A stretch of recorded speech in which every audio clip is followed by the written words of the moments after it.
wabarakatuh. Perkenalkan, nama saya Ami Fazira. Saya berasal dari Institut Agama Islam Negeri Kerinci, jurusan Tadris Matematika. Nah, pada kali ini saya akan menjelaskan materi tentang terigraf, khususnya pada bab terminologi dasar pada bagian derajat. Nah, derajat kali ini saya akan menjelaskan tentang derajat yang berarah dan derajat yang tak berarah. Jadi langsung saja kita masuk ke videonya.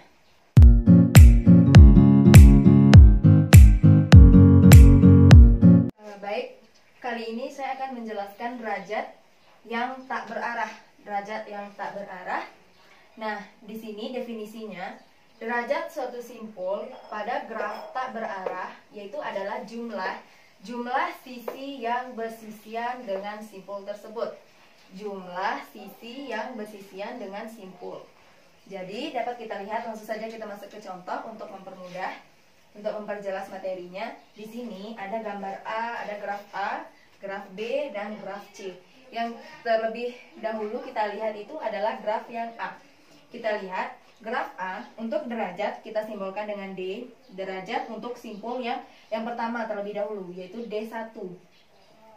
Kita lihat tadi definisinya itu adalah derajat untuk yang tak berarah ini itu adalah jumlah sisi yang bersisian dengan simpul. Tadi di sini kan kita ambil simpul yang pertama. Di simpul pertama berapa banyak jumlah simpul pertama yang bersisian? Kita lihat sini, simpul 1 berisian dengan simpul 2, berarti 1, 2, 3. Berarti dapat kita derajat simpul pertama adalah sebanyak 3. Kita lihat lagi derajat simpul kedua. Derajat kedua itu adalah 1, 2. Kita lihat lagi derajat yang ketiga. Derajat yang ketiga itu adalah 1, 2, 3. Kita lihat lagi untuk derajat yang keempat, 1, 2. Jadi dapatlah kita untuk derajat pada graf A. Derajat simpul pertama ada jumlahnya 3, derajat simpul kedua adalah 2, derajat simpul ketiga adalah 3, dan derajat simpul keempat adalah 2. Nah, setelah itu kita lihat lagi yang untuk graf yang B. Graf yang B ini ada 4 simpul, berarti kita tulis untuk derajat simpul pertama itu adalah 1, 2. Kemudian derajat simpul kedua 1, 2, 3, 4. Kemudian derajat simpul ketiga 1, 2. Kemudian derajat simpul yang keempat yaitu adalah 1, 2, 3. Nah, dapatlah kita untuk derajat pada graf yang B. Nah, setelah itu kita masuk ke derajat untuk graf yang C. Di sini ada derajat yang pertama, simpul pertama 1, 2.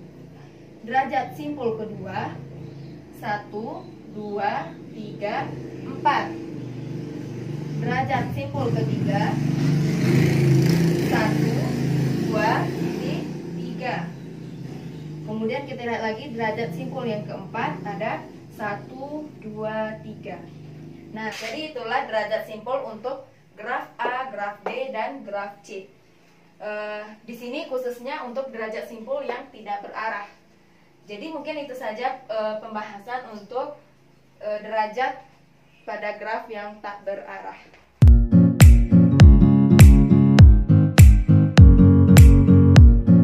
Baik, kita lanjut pada pembahasan kita mengenai derajat pada graf yang berarah atau graf yang mempunyai arah.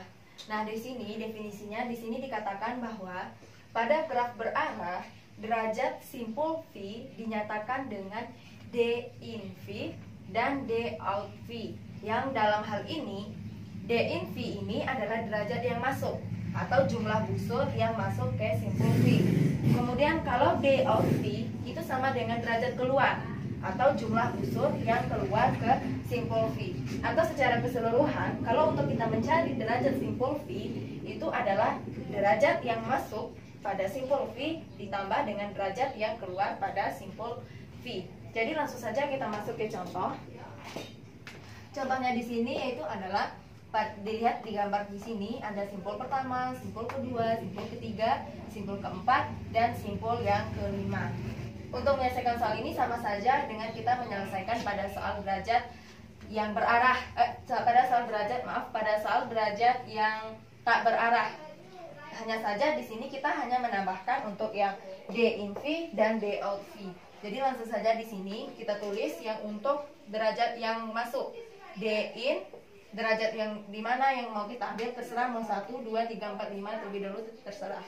Jadi di sini kita ambil yang D in untuk yang derajat simpul yang masuk pada simpul 1.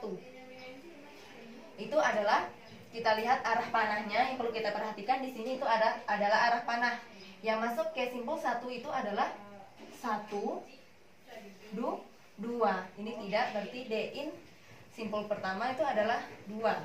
Kita lihat lagi untuk D in 2, yaitu yang masuk adalah 1, 2.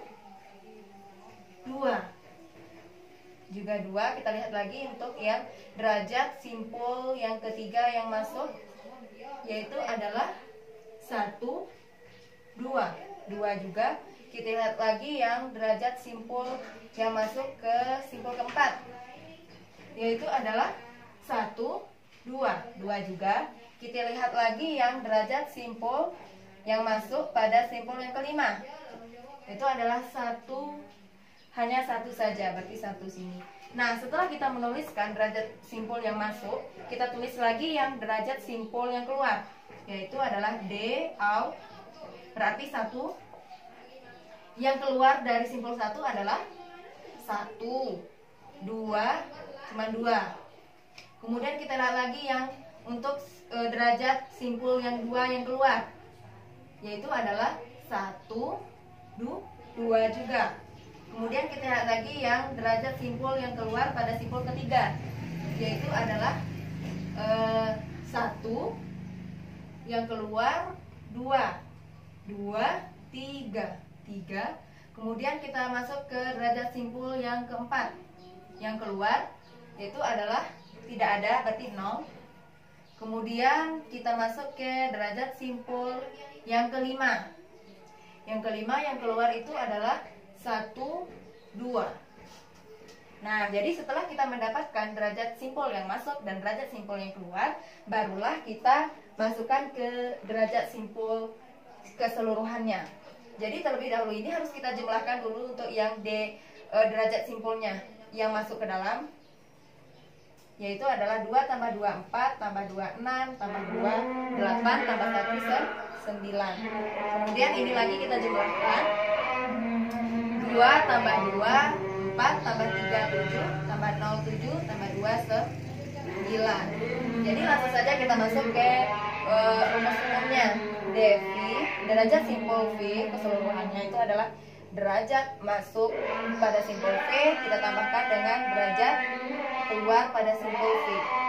Derajat yang masuk adalah 9, derajat yang keluar adalah 9. 9 tambah 9 dan 18. Jadi untuk derajat simpul keseluruhannya adalah 18. Mungkin itu saja pembahasan saya pada kali ini. Jika terdapat kesalahan, saya mohon maaf. Akhirnya saya tutup dengan assalamualaikum.